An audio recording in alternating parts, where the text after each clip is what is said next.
ఒడిశా సరిహద్దు ప్రాంతంలోని పాతపట్నం పల్లాకిమిడికి చేరువలో ఉన్న నీలకంఠేశ్వరుని ఆలయం ఈ ప్రాంతంలో ప్రత్యేకత సంతరించుకుంది.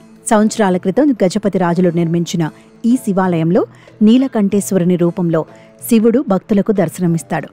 ఆలయం గర్భగుడిలో ఉన్న శివలింగం 6 నెలల పాటు మహేంద్ర తనయ నదీ జలాల మధ్య దర్శనమివ్వటం ఇక్కడి ప్రత్యేకత.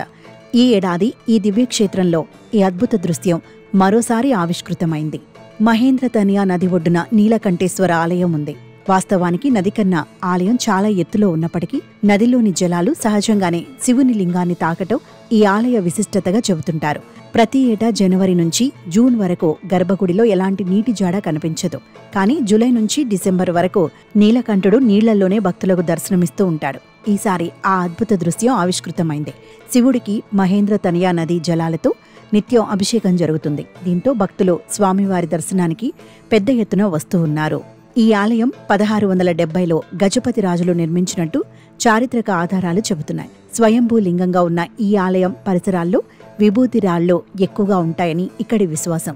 దీంతో 6 మాసాల పాటు నదీ జలాలతో కలిసిన విభూతి అభిషేకం స్వామివారికి జరుగుతుందని భక్తులు చెబుతారు. అయితే గర్భగుడిలోకి చేరుతున్న నదీ జలాలను ఇంజన్ల ద్వారా ఎప్పటికప్పుడు బయటికి తోడుతూనే ఉంటారు. అయినా 30 నిమిషాల వ్యవధిలోనే మళ్లీ శివలింగం పైభాగం వరకు నీరు చేరుతూ ఉంటుంది.